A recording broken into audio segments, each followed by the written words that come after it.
I also see some very negative behavior, Of course. some very negative interactions. Of course. Because you have overlapping realities. You're going to see realities that you don't prefer. You're going to see realities that you do prefer. You are a world that is a melting pot, an overlapping of many different kinds of choices. That's what Earth is all about. I was hoping you could provide me with some more tools, tricks, permission slips. I find myself running through some like negative thoughts Why? in my head as I perceive some negative behavior. Oh, all right. Then do you understand that you're adding to that negativity? Is that what you prefer to do? It is not. Well, then why do you add to it? That is what I would like some help in that regard. All right.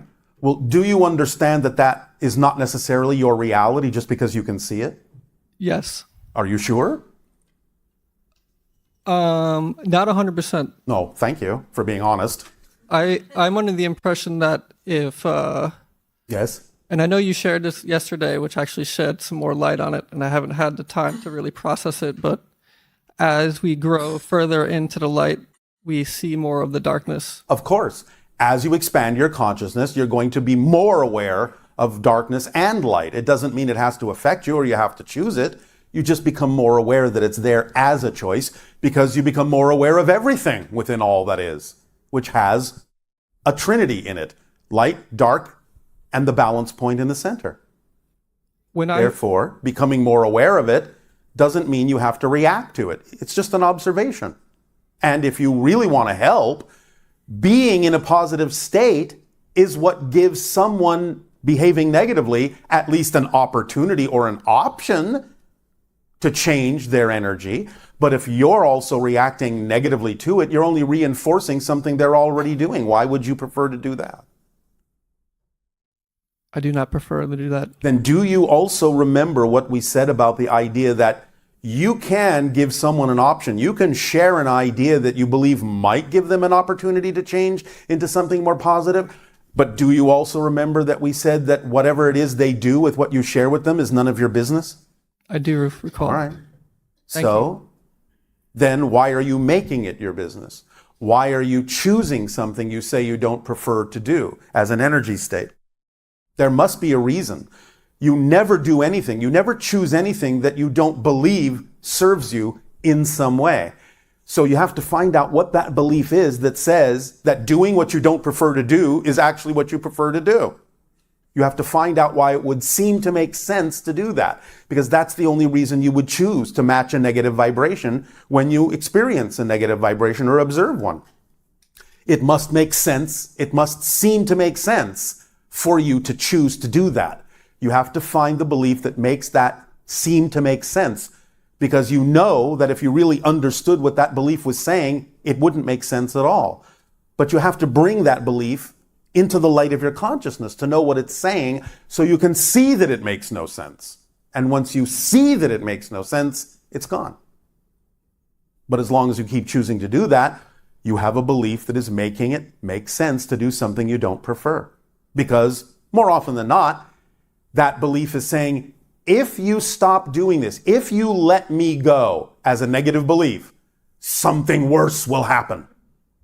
So it's trying to scare you into not letting the negative belief go, letting you think and believe that it's safer to hold on to the negative belief you have rather than experiencing something even worse if you were to change. You have to see through these things as simply the way that negative beliefs choose to reinforce themselves.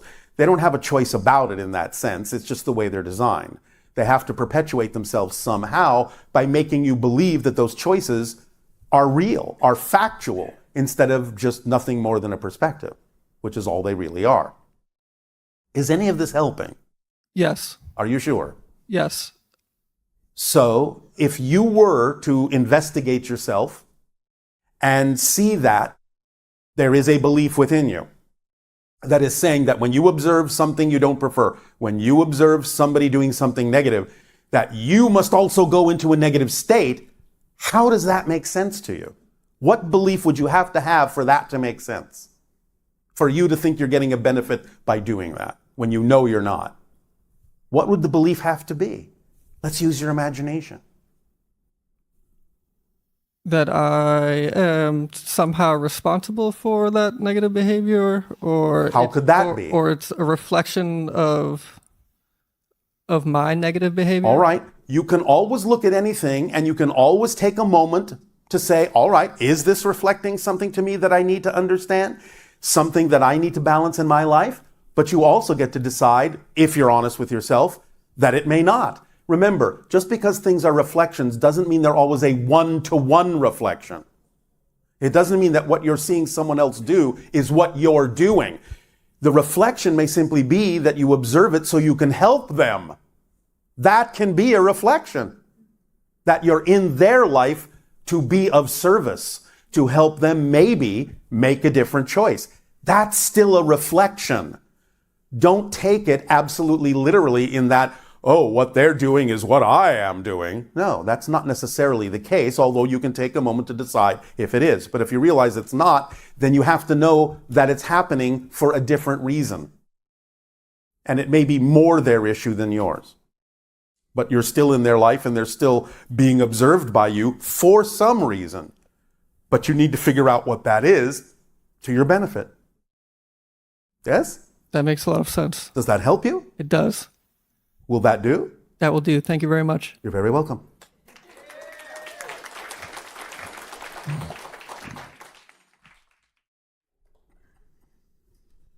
Good to see you again, Bashar. And you as well. Good day. Good day. It's not a criticism, but there may be an eighth need that you may have overlooked. Oh, all right. Do tell. I don't know. I'm just asking, really. Is there an electromagnetic field that feeds us all the time that if we didn't have that, we wouldn't even last a moment? Well, in a sense, yes, but that's just a description of the reality that you've created as a support system in total.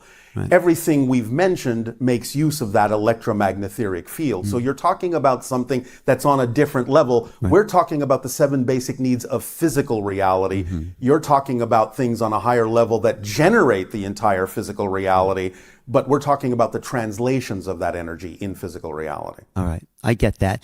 Now, the paradox of those physical needs would be possibly a deprivation temporarily of one of those needs could increase an expansion of consciousness. It can, depends again how on anything is used.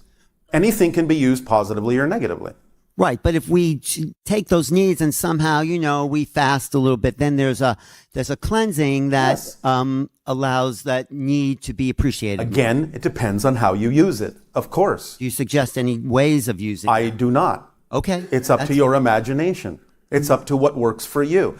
As I said, you can take any permission slip and alter it in a way that works for you. Mm-hmm. But the needs are not permission slips. They are essential aspects. For physical reality. But the idea is what you're doing is a permission slip when you suggest, well, what if I fast for a little while? I see. See what I'm saying? Yes. You're turning the need into a permission slip. Mm-hmm. I get it. Okay, now a question I waited a year to ask you because... One whole orbit. Yes, because it's a question about time travel. Oh, yes. And I asked you a question last year about time travel, and you said, and there really is no such thing as time travel in the... Science fiction sense, yes. Correct. But it's a matter of matching vibrations of, let's say, this moment to last year's moment would be a sort of time travel.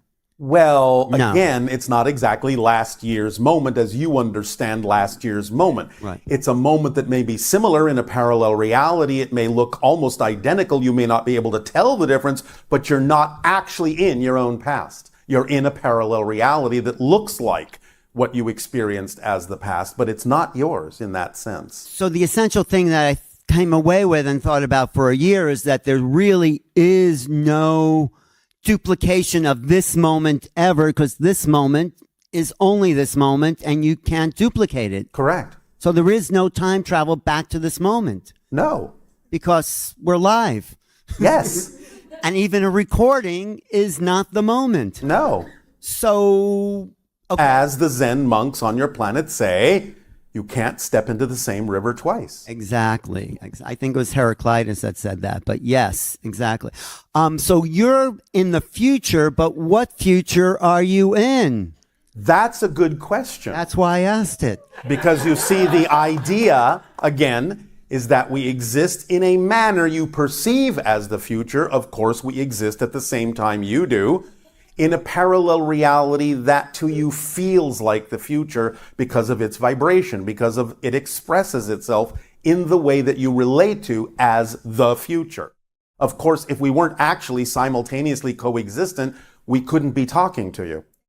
Right. So the idea is we are representative of a probable future that contains and expresses certain frequencies and certain vibrations that are representative of a harmonious Earth interacting with different extraterrestrial beings. And it's your choice to decide to guide yourself and shift yourself to that version of Earth, or that timeline, so to speak, by being more of yourself. That's why we feed you the information, is because the formula itself, the instruction manual itself, allows you to change and shift your frequency, and that navigates you through the different frames of parallel realities, creating a so-called continuous timeline that you experience in physical reality that navigates you to the version of Earth that already exists, that's more representative of the changes you made within yourself that you say you prefer. And we represent to some degree that particular future reality that you say you prefer. So your presence here is sort of pulling us, in a sense, through time, space, towards that probable future. And the more we embrace such an exchange, the more probable perhaps that future becomes. Exactly. So thank you for your presence and your willingness to participate. But what do you get out of it? A bigger family. Okay. But do you not think that you have value to us? no, I get that, but it already happens in your present, which is our future. It's already there, right? It's not exactly the way you think of it, though. Okay. How should we think of it? It's not about should. Okay. The idea is that we understand your potential. We see what you really are. Mm-hmm. But we also see what you prevent yourself from knowing that you are. Mm-hmm. And therefore, we give you information that allows you to strip away the things that are not you, so that you can become more fully apparent to us in our reality as the beings you actually are in your core. Just like you're a parent to us. Yes. A parent. We are seeing you forming, in a sense, in the same way that open contact would be an idea where you see us forming in your so-called reality. We are blending and overlapping the realities to create a third probability in which we can both interact. And so we're experiencing the formation of that reality even as you are. So in the 33 years or 35 37. years, 37 years you've been visiting us, have you seen the unfolding of a closer probable reality to what your intention is? Yes. Otherwise, we wouldn't be doing this. All right. So we're evolving. Yes. And okay, I'm just checking in.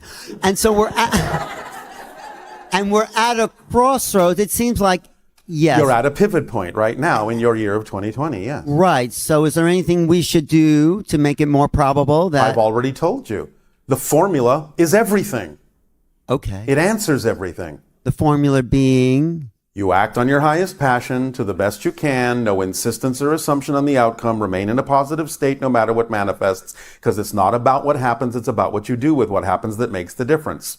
This unlocks the tools of the driving engine, the organizing principle of synchronicity, the path of least resistance, the path of connection to all expressions of excitement in your life, the path of relevance, leaving nothing out, the idea of support in whatever form it needs to be there to allow you to continue to act on your excitement, the reflective mirror that reveals to you anything in your belief system that's out of alignment with your preferred reality so you can examine it and let it go. And that's the entire formula. That's the entire instruction manual. We can and have spent many hours continually refining your understanding in more precise ways of those particular tools and instructions, but there are no more instructions. We've distilled this down from our observation of how your physical reality works to give you literally an instruction manual that's no different from any instruction manual you would read to operate a piece of machinery. If you read the instructions and follow the instructions precisely, the machine will operate to your advantage as advertised.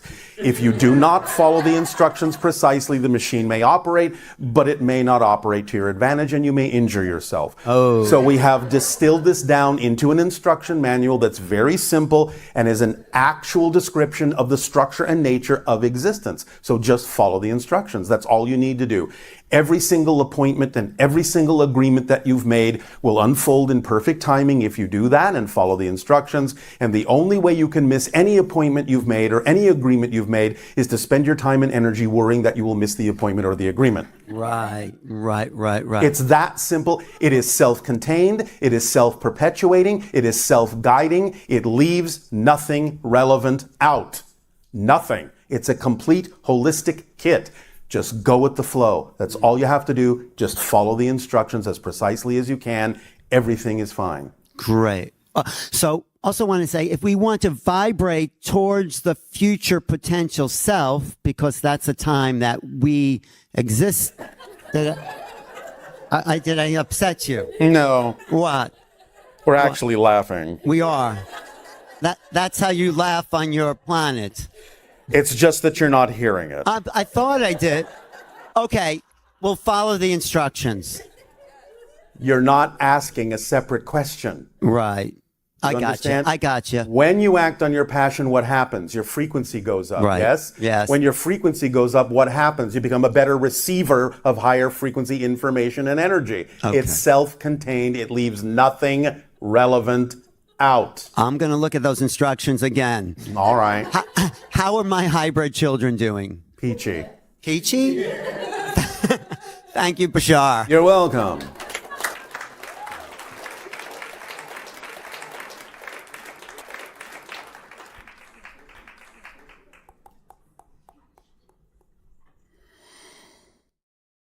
Hi, Bashar. Andy, you good day. Thank you so much for everything you've done for all of us. It is our passion and our pleasure. Amazing. I have two questions. Yes. You've given us lots of permission slips besides Yes. the formula. Do you have a new permission slip for us to raise our vibration around prosperity and financial prosperity specifically? Other than, I know what you're going to say, other than the formula, of course.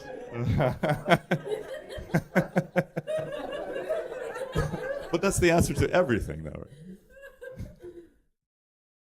So I suppose there is a mistranslation when we say it leaves nothing relevant out. However, we will once again add this. Don't focus on only one form of abundance. We understand that money on your planet is one symbol of support, one symbol of abundance, but it's not the only one. And if you're focused only on one symbol of abundance, you're closing the doors through which other forms could come because you won't recognize them for the support that they are. Because you're insisting, well, if it doesn't come in this form, it's not coming at all. Being given a gift is a form of abundance. Yes? Yes. Synchronicity is a form of abundance. Yes? Trading for something is a form of abundance. Yes? Yes. Imagination is a form of abundance because it gives you ideas to try new paths where you may not even need what you thought you needed.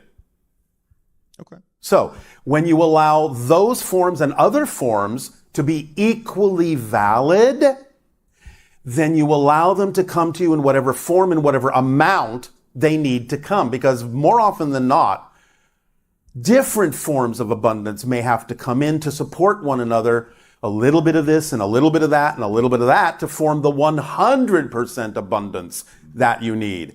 Remember, our definition of abundance is simply the ability to do what you need to do when you need to do it. Period.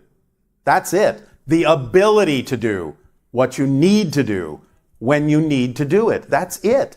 So if it comes in a little bit of money and a little bit of a gift and a little bit of synchronicity, and it forms the 100% you need at that moment for the situation you're in, why close the doors on everything but money? Beautiful. Because if it only takes a little bit, why insist on more? Because then you're defeating the purpose. You're not using the mechanism. in the way it is representative of the path of least resistance. Remember this formula. Insistence is resistance. Yes? So don't insist. Don't rigidize the process. Let it flow to you. Don't filter the other things out by only seeing one thing as valuable, as valid. Let it all flow to you. Yes? Yes. Is this helping? Very much. All right. And another question. So I'm working on it's not really as new anymore, but it's relatively new technology that converts your body heat into specific frequencies of light. oh, all right. And it sends it into specific points in your body with lots of benefits. Yes, yes, So, yes. since you are technologically light years ahead of us, is there... Well, that's a misnomer, but we understand It's what a you mean. metaphor, yeah. 1,000 years, is it, ahead of us? 3,000 years ahead of you. Is there anything you'd like to share that would, besides the formula, that would guide us in the right direction with this technology specifically? Do you understand that your body is made of light? I will take your silence as no. Not exactly. Yes, no? 50%. Oh, all right. There is another way to understand the idea on your planet that you call the chakra system. Mm-hmm. You have associated different frequencies of light with the different chakra points on your body. Yes. Yes? Mm-hmm. So understanding those frequencies as purely as you can will give you a big clue how to use light that is representative of those frequencies in different ways for balancing the idea of the body. Got it. Does that help? Yes. All right. Thank you. You're welcome.